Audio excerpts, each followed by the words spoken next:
Hello and welcome to Housing TV News at the top of the hour, coming to you from our studios in the nation's capital, Abuja.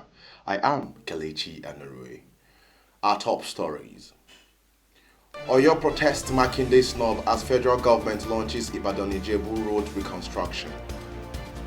Sule louds DSS for arresting 3 suspected kidnappers.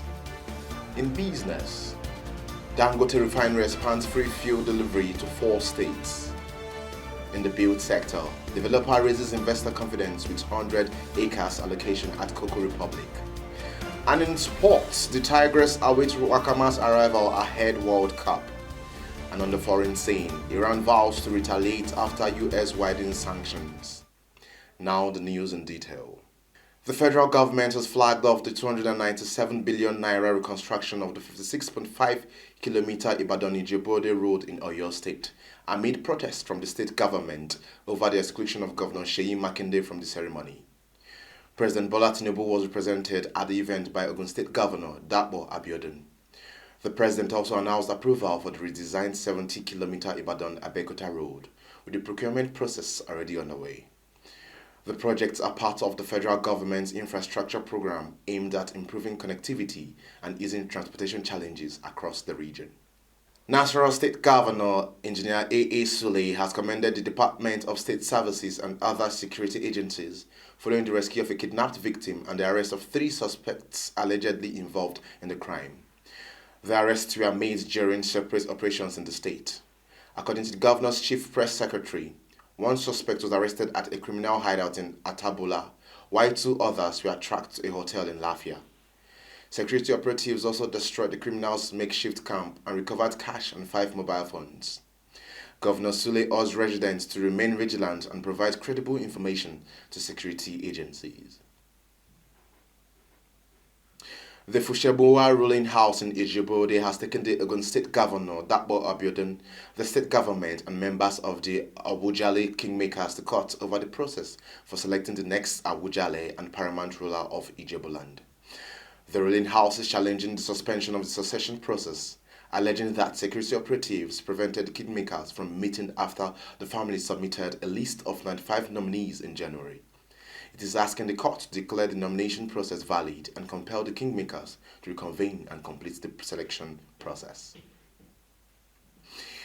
Niger State Governor Mohammed Bago has urged Christians in the state to become more actively involved in politics, saying their participation would improve their chances of securing political appointments and other government positions.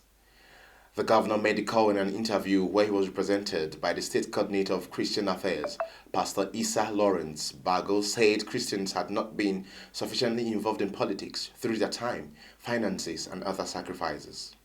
He encouraged them to participate fully in forthcoming elections, assuring that those who become actively involved will be carried along in the distribution of appointments and political positions.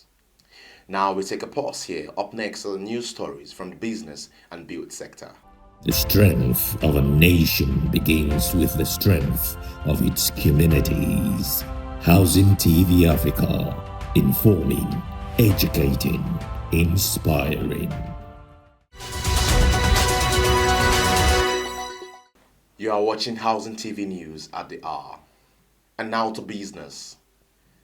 Dangote Petroleum Refinery has expanded its free petroleum products delivery initiative to Kano, Imo, Anambra and Nasarawa states in a move aimed at reducing distribution costs for independent petroleum marketers and creating room for lower pump prices. The initiative previously covered Lagos, Ogun, Rivers, Kaduna, Abuja and Delta states. The refinery says absorbing delivery costs will reduce expenses associated with long-distance transportation, including haulage, vehicle operations, insurance, and other logistics. The Independent Petroleum Marketers Association of Nigeria welcomed the expansion, saying it could ease financial pressures on marketers and give them greater room to compete on retail prices. The Nigerian National Petroleum Company Limited and its partners have signed agreements to advance the proposed Bonga Southwest Apora Deepwater project, estimated to attract up to $21 billion in investment. The agreements give effect to new fiscal and commercial terms approved by the federal government and move the project closer to a final investment decision. The project, located in oil mining lease 118, is expected to produce about 175,000 barrels of crude oil per day and 140 million standard cubic feet of gas daily at peak production. The partners have also completed the project's pre-FEED phase, while a preferred bidder has emerged for the planned floating production storage and offloading vessel, subject to further approvals. The United Bank for Africa and Fidelity Bank have notified the Nigerian Exchange Limited and investors of delays in publishing their audited financial statements for the half year ended June 30th, 2026. Both lenders have secured approval from the NGX to extend their filing deadline to September 30th, while awaiting final clearance from the Central Bank of Nigeria. UBA said its board had already approved its half-year financial statements, but their release remains subject to regulatory approval. Fidelity Bank said its audit is being finalized before the accounts are submitted to the CBN for approval. Both banks said restrictions on trading in their shares will remain in place until 24 hours after results are officially published. In the build sector, Just Point Nigeria Limited has allocated more than 100 acres of land to the first batch of subscribers to its Cocoa Republic Phase 1 project in Shapala Village, Obafemi Awode local government area of Ogun State. The Agro Real Estate development combines land ownership with structured cocoa plantation development, giving investors an opportunity to participate in the agricultural value chain. The developer says more than 40,000 cocoa seedlings have already been planted as work continues on the plantation. Chief Executive Officer Ebenezer Akinrinade said the latest milestone demonstrates the company's commitment to the project, assuring investors that development will continue through plantation management, infrastructure, and other farm activities. Here we take another pause, and coming up are stories from the sports and foreign scene. Did you know housing contributes significantly to economic growth, job creation, and national development? Stay informed, stay connected, stay with Housing TV Africa. You are still watching Housing TV News. And now in sports.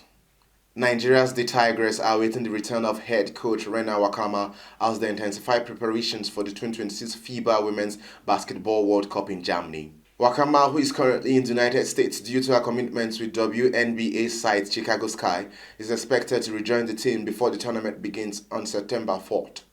The African champions have endured a challenging build-up, winning only one of 5 warm-up games, including heavy defeats to Spain and Belgium. The team will move to Zaragoza for their final preparations, with matches against Mali and Puerto Rico scheduled before the departure to Berlin.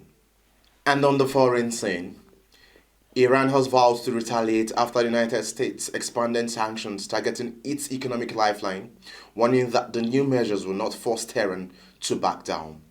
The sanctions announced by the United States target 60 individuals, entities, and vessels across sectors including shipping, aviation, technology, gold, and digital assets. Iranian officials have suggested that retaliation could include military and economic measures, while insisting the country is prepared to withstand the pressure. The United States has also warned countries trading with Iran that they could face exclusion from the dollar-based financial system, raising concerns about further escalation and its potential impact on global energy markets. And that's the news story on Housing TV Africa. But before we go, let's give you a recap of our top stories. Oyo protest Makinde snub as federal government launches Ibadan-Ijebu road reconstruction. Sule allows DSS for arresting 3 suspected kidnappers. In business, Dangote Refinery expands pre-fuel delivery to 4 states. In the build sector, developer raises investor confidence with 100 acres allocation at Cocoa Republic. And in sports, the Tigers await Wakama's arrival ahead World Cup. And on the foreign scene, Iran vows to retaliate after US widens sanctions. For more news in the housing sector, subscribe to our YouTube channel, Housing TV Africa. Follow our social media platforms and download the Housing TV mobile app and free TV app on Google Play Store and Apple Store to stay connected.